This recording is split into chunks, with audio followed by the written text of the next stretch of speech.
I'm just gonna come out and say it. I loved this movie. Welcome, people. You know it. You saw it in the title. We're talking about The Woman King.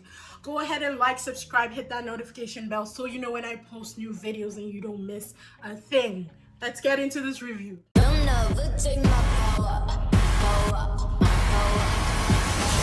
I still get chills when I see the trailer. Same feeling I get when I see Black Panther Wakanda Forever trailer.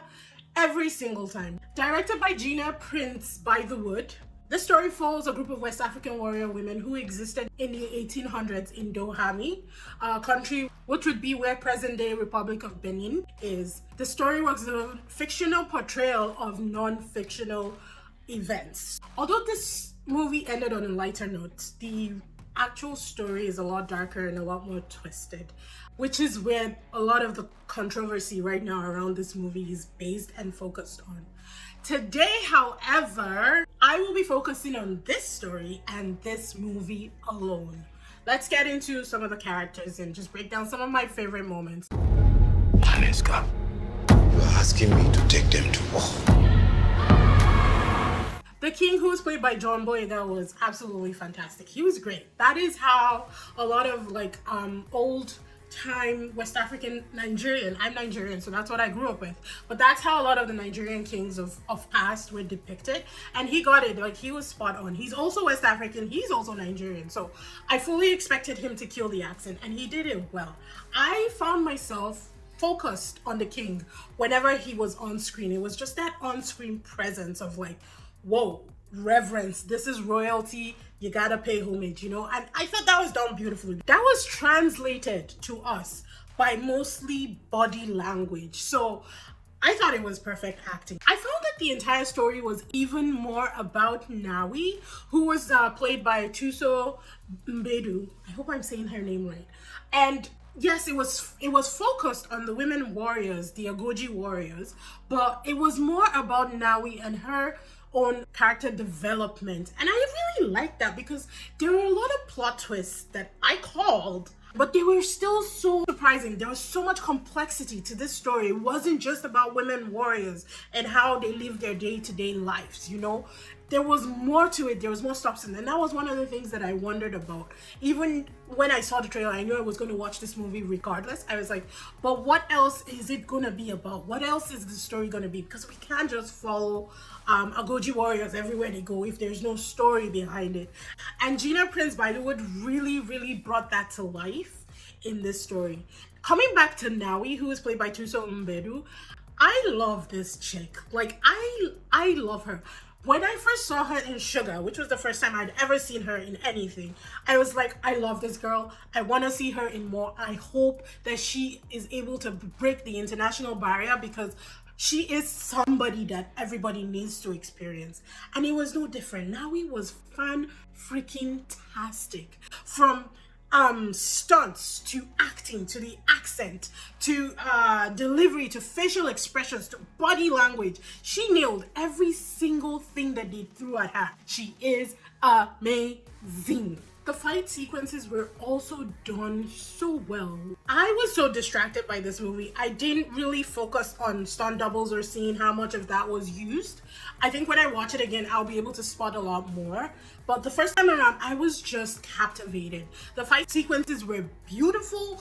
The stunts were done very well. The choreography was excellent. Even when they were just singing and dancing, they were fantastic. And I honestly can't believe that with a budget of 50 mil, they were able to create this because it was outstanding.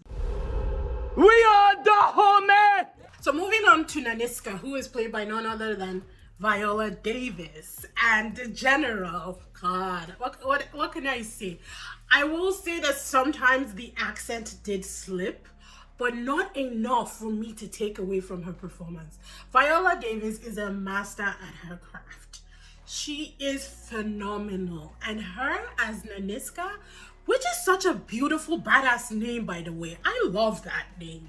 But her as Nanisca was, oh my God, it was otherworldly. I loved it. And while like the Agojie warriors were doing their thing, singing, dancing, fighting, all I could think about was, oh, I wish we could have a crossover with Black Panther so we can see the Agojie warriors and the Dora Milaje in a fight scene together. Could you imagine? Ryan Coogler, Gina Prince, please make this happen. Please, please, please, please, please. Because I want to see a crossover with these two warriors in a fight scene.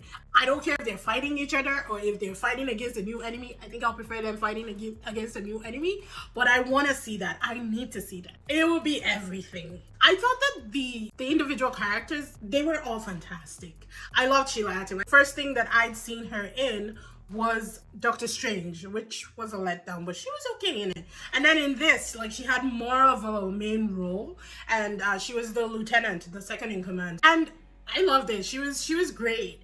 From the accent to the singing, and you know, she could sing. She has such a great voice to her portrayal of this character, to everything. Like, it was just great to watch. Everything was just phenomenal to see and experience. But oddly enough, my favorite character was Agojie, who was played by Lashana Lynch.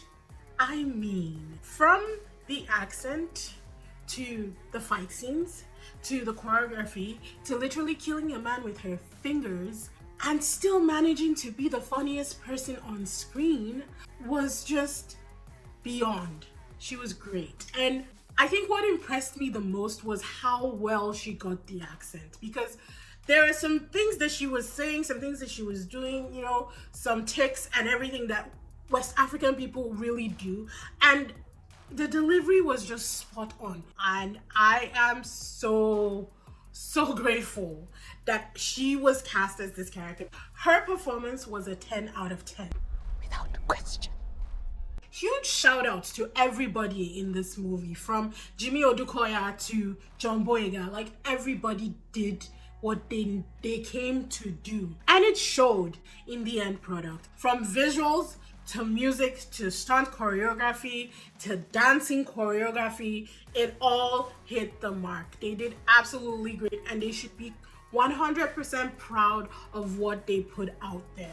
There were some scenes that I thought, okay, they could have transitioned a lot better, but it was maybe two scenes, and honestly, I can only remember one where I was like, oh, that could have been transitioned a lot better. On a DBDS scale, it is a solid 9.5 out of 10. If you haven't seen it yet, I 100% recommend that you run to the cinemas to watch this movie, because you will not be disappointed. Thank you, good people, for tuning in. Don't forget to like, subscribe, share, comment, and hit that notification bell so you know when I post new videos. You can expect videos every Mondays, Wednesdays, and Fridays. I will see you in the next one. Bye!